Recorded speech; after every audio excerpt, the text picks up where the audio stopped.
भारत पर अमेरिका सहित कई पश्चिमी देश दबाव बना रहे हैं कि वो रूस को कुछ बोले, लेकिन भारत ने अपनी दोस्ती निभाई और रूस के खिलाफ एक भी बयान नहीं दिया।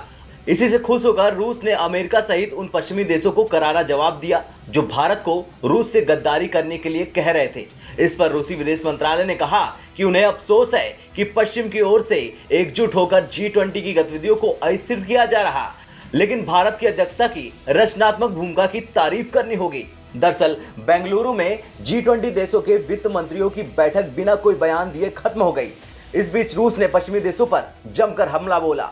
रूस ने G7 देशों और अमेरिका को खरी खोटी सुनाई। रूसी विदेश मंत्रालय ने भारत की G20 में अध्यक्षता की बेहतरीन भूमिका का जिक्र करते हुए कहा, रूस ने सभी देशों के हितों और रवैयों को लेकर निष्पक्ष विचार करने की कोशिश की।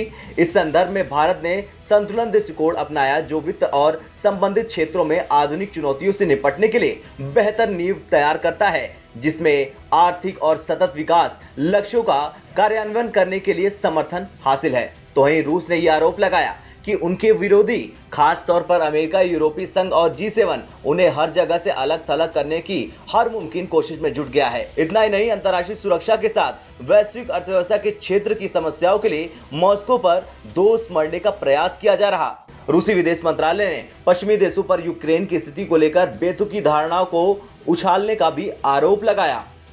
रूस ने कहा, बैठक के परिणामों को कभी भी सहमति का दर्जा नहीं मिला और इसे केवल अध्यक्ष के बयान के रूप में जारी किया गया। रूस यूक्रेन का उल्लेख नहीं करना चाहता था क्योंकि उसका मानना है कि G20 को एक आर्थिक मंच बना रहना चाहिए और सुरक्षा क्षेत्र में हस्तक्षेप नहीं करना चाहिए। वहीं इससे पहले भारत ने अमेरिका सहित तमाम पश्चिमी देशों को साफ कह दिया था कि रूस के खिलाफ वो एक शब्द नहीं सुनेगा। भारत की ओर से कहा गया कि भारत G20 के दौरान रूस पर किसी अतिरिक्त प्रतिबंध पर चर्चा करने या उसका समर्थन करने का इच्छुक नहीं है। रूस पर मौजूदा प्रतिबंधों का दुनिया पर नकारात्मक प्रभाव पड़ा। G20 विकास के मुद्दों पर चर्चा के लिए एक आर्थिक मंच है। रूस पर प्रतिबंध लगाना G20 का मुद्दा नहीं। रूस यूक्रेन के बीच चल रहे संघर्ष का वर्णन करने के लिए किसी शब्द पर आम सहमति नहीं बन पाई। भारतीय अधिकारियों ने कहा था कि भारत इस संघर्ष को युद्ध कहकर संबोधित करने के बजाय संकट या चुनौती जैसे शब्दों पर आम सहमति बनाने की कोशिश की, लेकिन चर्चा बिना किसी निर्णय के समाप्त हो गई।